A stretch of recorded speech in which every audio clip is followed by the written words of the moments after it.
ये तो constitutional amendment bill है ना, ये को केवल डिलिमिटेशन बिल नहीं है। This is a constitutional amendment, संविधान का संशोधन है। उसमें ये चाहते हैं कि पहले डिलिमिटेशन हो, उसके बाद तय किया जाए कि कौन सी विमेन रिजर्वेशन होनी चाहिए। और उसके बाद इन्होंने 2026 का जो कॉन्स्टिट्यूशनल अमेंडमेंट, जो 23 का जो कॉन्स्टिट्यूशनल अमेंडमेंट था, वो तो इन्होंने रद्द कर दिया। जो उन्होंने वादा किया था और सर्वसहमति से पास हुआ था, वो यही था ना कि 2026 के बाद सेंसस होगा, उसके बाद डिलिमिटेशन होगा, फिर तय करेंगे कि महिला आरक्षण कितना होगा। वही था ना, वो उन्होंने रद्द क्यों किया? नहीं चाहते ये नहीं चाहते कि सेंसस हो। ये तो इनका ही संविधान संशोधन का इनका ही प्रस्ताव था ना, तो क्यों नहीं चाहते? क्योंकि इनको मालूम है वो कर ही नहीं सकते।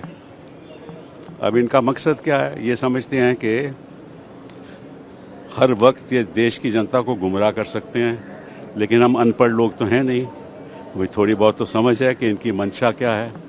ये चाहते क्या, मैं आपको बताता हूँ। 2011 का सेंसस तो है नहीं, आज है ना, और तो इन्होंने कोई सेंसस किया नहीं।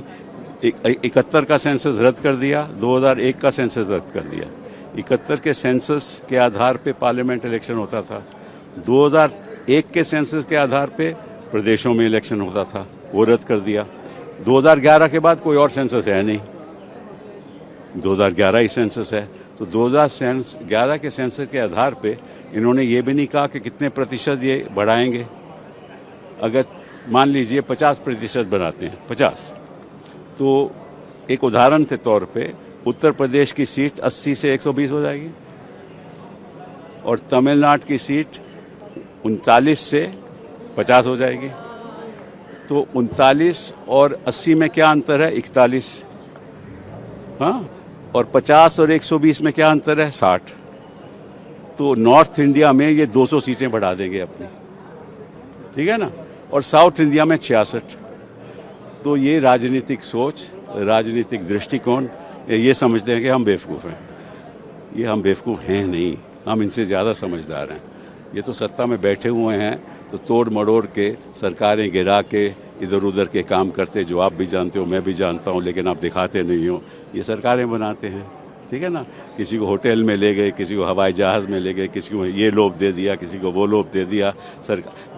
जो चुनी हुई सरकार है गिरा दिया, फिर सत्ता में आ गए, फिर अपने सहयोगी दलों को ख़त्म कर दिया, चाहे वो जेडीयू हो, चाहे वो शिवसेना, विपक्ष की शिवसेना, जो उद्धव की नहीं दूसरी शिवसेना हो, या अजीत पवार के, ठीक है ना। तो इनका मकसद यह है कि किसी तरीके से किसी और के कंधे पे बैठ के पहले तो सरकार बनाओ उनके साथ, फिर उनको ख़त्म करो, फिर आप सत्ता में आ जाओ। अभी बीजेपी का मंत्री बन गया ना, मुख्यमंत्री बन गया। तो इनका मकसद यही है कि नॉर्थ इंडिया में इनको 200 सीटों का फ़ायदा हो जाएगा, मतलब कि 200 सीटों में ज़्यादा लड़ेंगे। तो निश्चित रूप से ये सोचते हैं कि हिंदी बेल्ट में तो हमारा प्रभाव ज़्यादा है, तो हमें निश्चित रूप से ज़्यादा सीट मिलेंगी।